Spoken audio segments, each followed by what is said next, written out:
Bonjour à tous, moi je me présente, Amélie Barthès. Du coup j'encadre Héloïse dans son projet de thèse. Donc moi je suis responsable du développement de l'activité chez Eurofins de la partie hydrobiologie et milieu marin.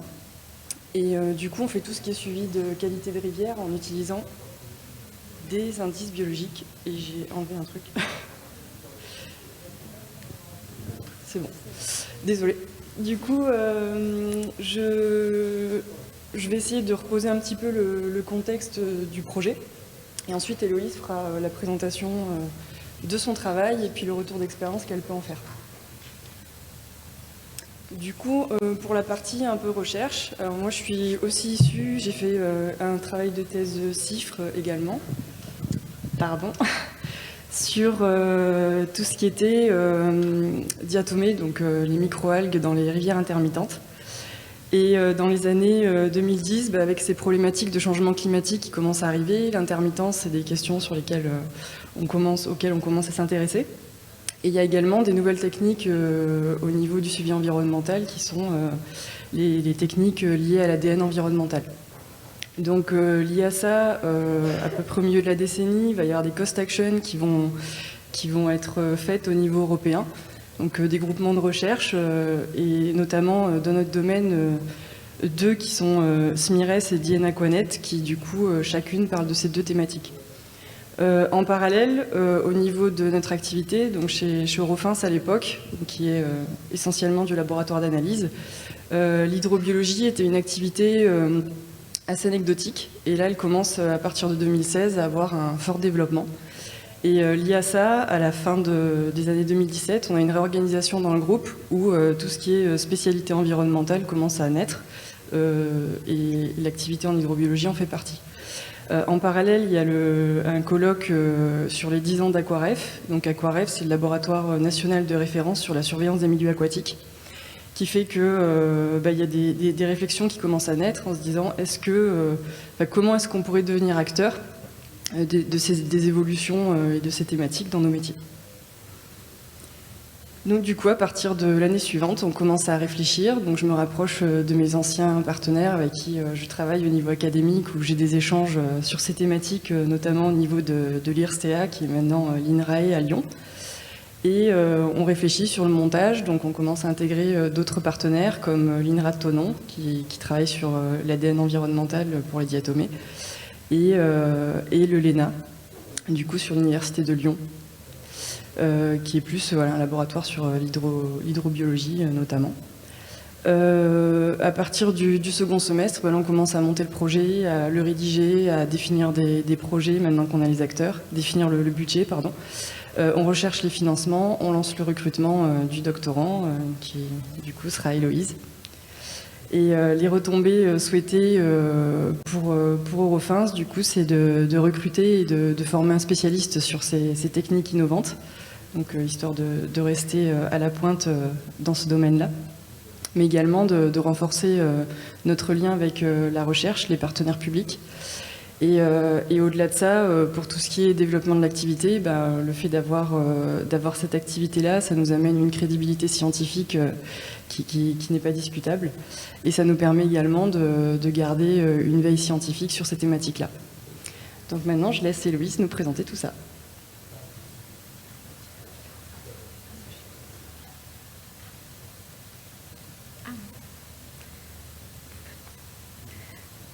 C'est un peu haut pour moi.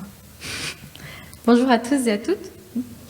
Je suis heureuse aujourd'hui de vous présenter donc, mon projet de thèse CIFRE, parce que je suis maintenant en 3e année de thèse, donc sur la dernière ligne droite. Et donc juste, comme Amélie l'a dit, donc, je suis en thèse CIFRE donc, avec l'entreprise Eurofins et aussi 4 laboratoires qu'elle vous a présentés. Et donc moi, dans mon projet de thèse, je travaille sur l'ADN environnemental.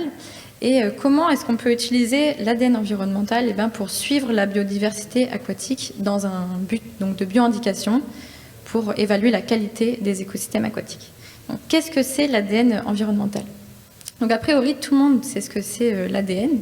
C'est une des molécules qui constitue le vivant, et donc on retrouve cette molécule chez tous les êtres vivants. Et donc, cette molécule porteuse de notre information génétique. Et l'ADN environnemental, qu'est-ce que c'est? C'est l'ADN qui va être relargué par tous les êtres vivants dans leur environnement. Donc, par exemple, nous, les êtres humains, on relargue de l'ADN constamment. Quand on tient une poignée de porte, par exemple, ou quand on tousse, on laisse des traces d'ADN. Les organismes vivants, la biodiversité aquatique, fait la même chose, en fait, relargue de l'ADN constamment autour d'elle. Donc, ça peut être sous différentes formes. Ça peut être via, par exemple, les urines, les fécès, aussi la desquamation des cellules. Et en fait, un pool d'ADN va se retrouver, dans notre cas, dans l'eau. Donc, il peut être sous forme de cellules entières, de tissus ou même de mitochondries. Et donc, cet ADN va se dégrader en petits fragments. Et donc, récemment est arrivé ce concept d'ADN environnemental, qui est l'ADN qu'on peut extraire directement à partir d'un échantillon environnemental. Donc, soit de l'eau, soit même du sol, ou maintenant à partir de l'air. Et récupérer cet ADN nous permet maintenant de détecter et de suivre la biodiversité grâce à des techniques de séquençage haut débit. Et donc, grâce à un simple échantillon d'eau, on peut filtrer et extraire cet ADN. Et donc, comme je vous disais, ainsi retrouver toutes les espèces qui sont abritées dans un écosystème. Cette science-là de l'ADN environnemental, elle est encore assez jeune, puisqu'elle a une dizaine d'années. Et donc, son application, malgré qu'elle soit très prometteuse, est encore limitée par un certain nombre de verrous, surtout dans un contexte de bioindication qui est standardisé.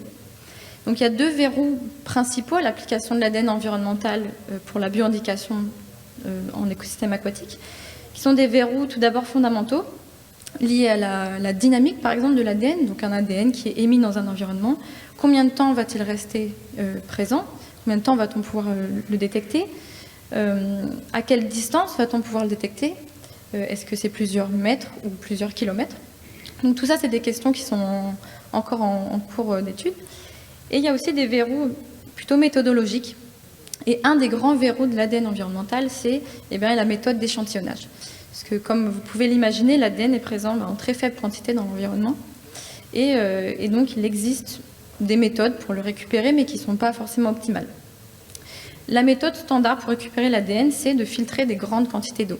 Mais il se trouve que cette méthode est extrêmement chronophage et elle nécessite des équipements qui sont spécialisés, qui sont difficiles à mettre en œuvre, surtout dans des habitats un peu complexes ou difficiles d'accès.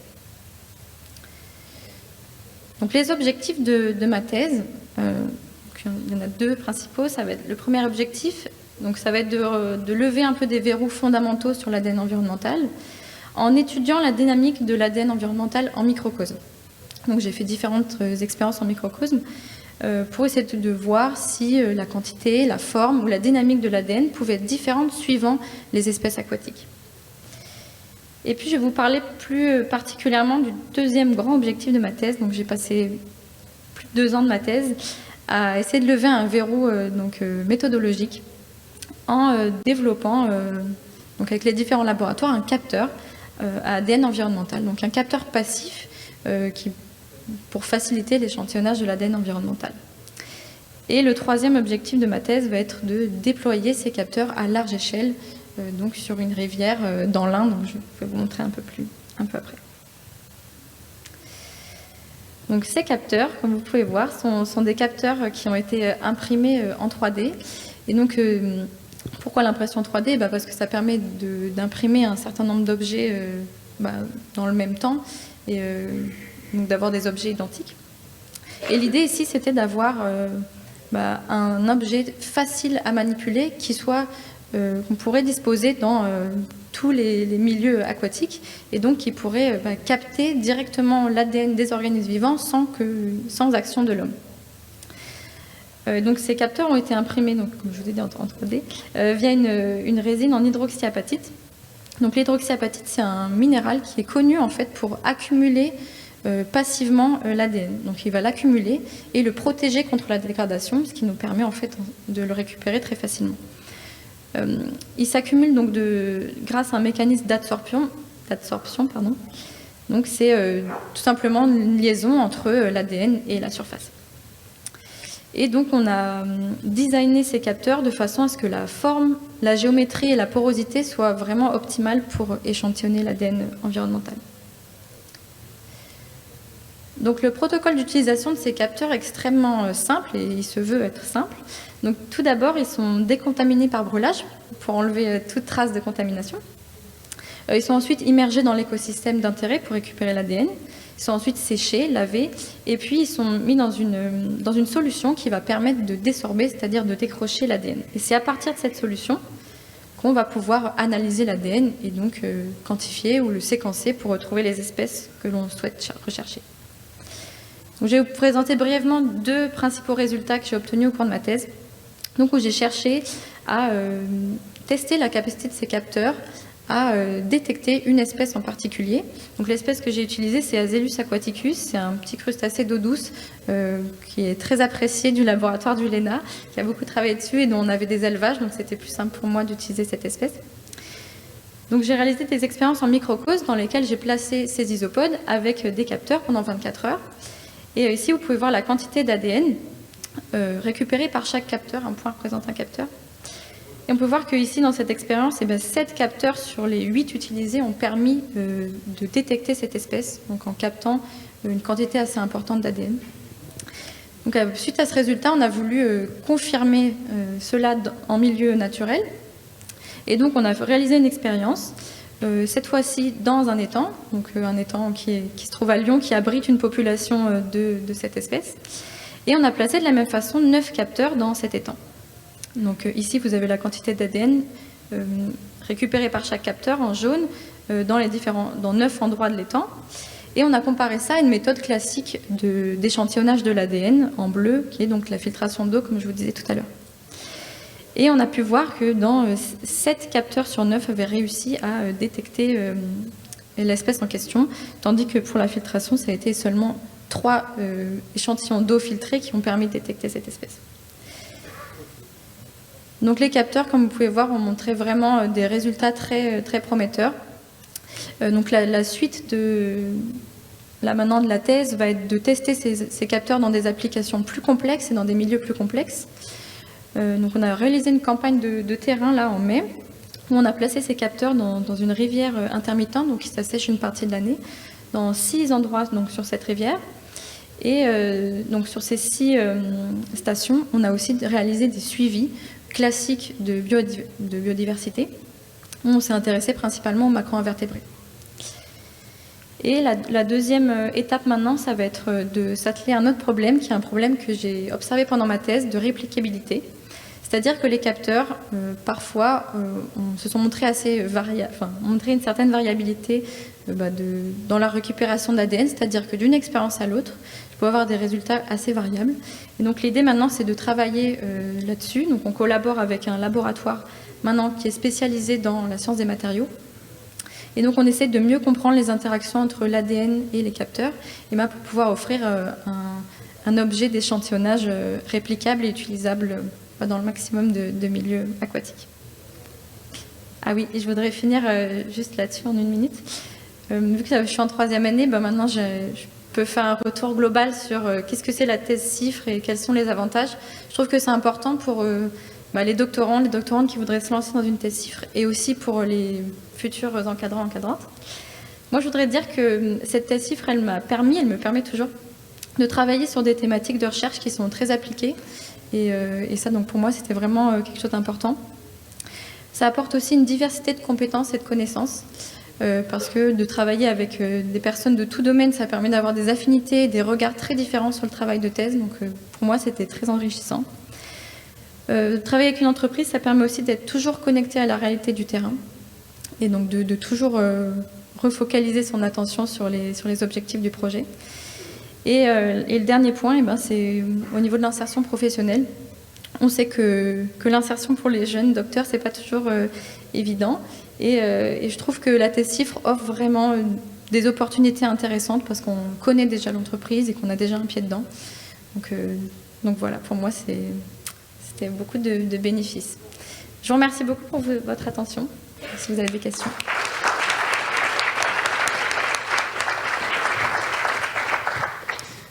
Merci beaucoup Héloïse et Amélie. On a le temps pour une ou deux questions. Oui. Merci pour cette présentation qui était très claire. Juste une remarque, tous les organismes n'ont pas de l'ADN. Hein. Oui, certes. Certes, c'est le premier point. Et le deuxième, c'est que si on veut retrouver les espèces, il faut au préalable avoir séquencé les espèces cibles, non?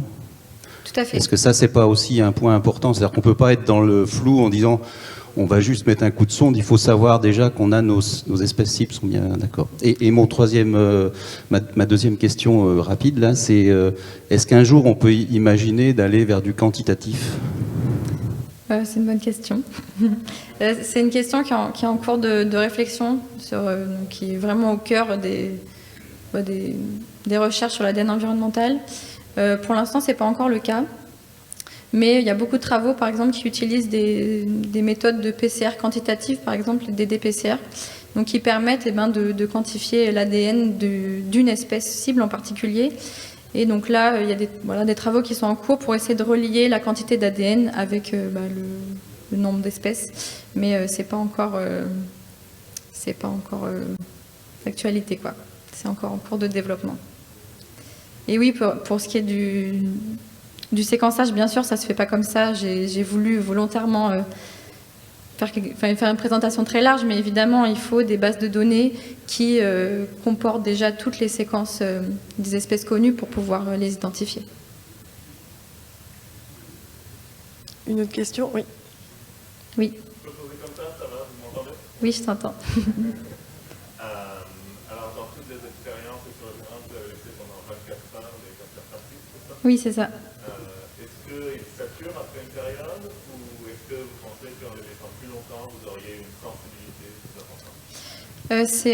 C'est une chose que j'ai testée pendant ma thèse. Donc c'est l'une des premières choses que j'ai testées d'ailleurs, de voir combien de temps, enfin quel était le temps optimal pour laisser un capteur. Et il se trouve qu'au bout d'une semaine, on atteint en fait un seuil maximal où on n'a pas plus d'ADN que ce qu'on voudrait, quoi. Et puis si on les laisse trop longtemps dans le milieu naturel, il y a un problème de colmatage. C'est-à-dire que beaucoup de feuilles vont commencer à se mettre autour, donc on a décidé que 24 heures c'était le temps idéal. Voilà. Est-ce qu'une dernière question? Oui. Très pratique, niveau la taille et le coût d'un tel capteur. Pardon, vous me demandez quelle taille ils font et quel le coût?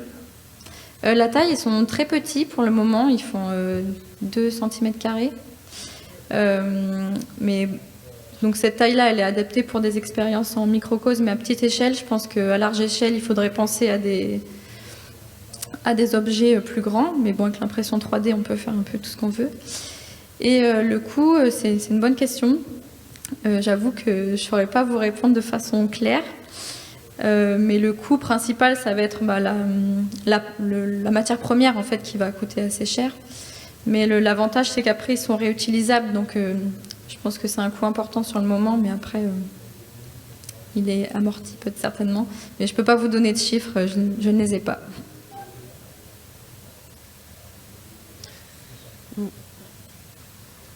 Une dernière question. Projet. Merci, Élodie Brelot.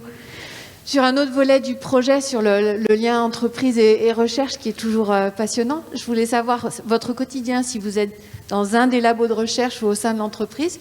Et pour l'entreprise, comment vous suivez ce travail au quotidien et comment vous vous en nourrissez? Moi, je passe 90% de mon temps au LENA. En fait, ce qu'il y a, c'est que j'ai une entreprise, mais j'ai aussi 4 et maintenant 5 laboratoires. Donc, je suis qu'une seule personne, je peux pas aller de partout. Et je reste beaucoup au LENA parce qu'en fait, on a une plateforme de biologie moléculaire sur laquelle je fais toutes mes expériences. Mais voilà, j'essaie de passer un peu de temps dans tous les labos, de faire des présentations, de garder du lien. Et c'est vrai que j'ai passé peu de temps en entreprise, mais j'ai quand même fait toutes mes campagnes de terrain avec des agents d'Eurofins. Donc ça, c'était important pour moi. Mais voilà. Je te laisse la suite. Après, pour l'encadrement, c'est sûr que je ne suis pas à côté d'Héloïse tout le temps. On a fait ce choix-là parce que, comme elle le dit, il y a énormément de partenaires dans ce projet-là. Donc c'est déjà je pense, très complexe pour elle. Et elle s'en sort très bien, d'ailleurs. Je le salue parce que c'est pas toujours simple d'être un peu entre tout ça. Et après, dans l'encadrement, de toute façon, on reste en lien assez étroit. Donc on est souvent en échange. Dès qu'on a l'occasion de mélanger les équipes avec elle sur le terrain, quand c'est possible, on le fait.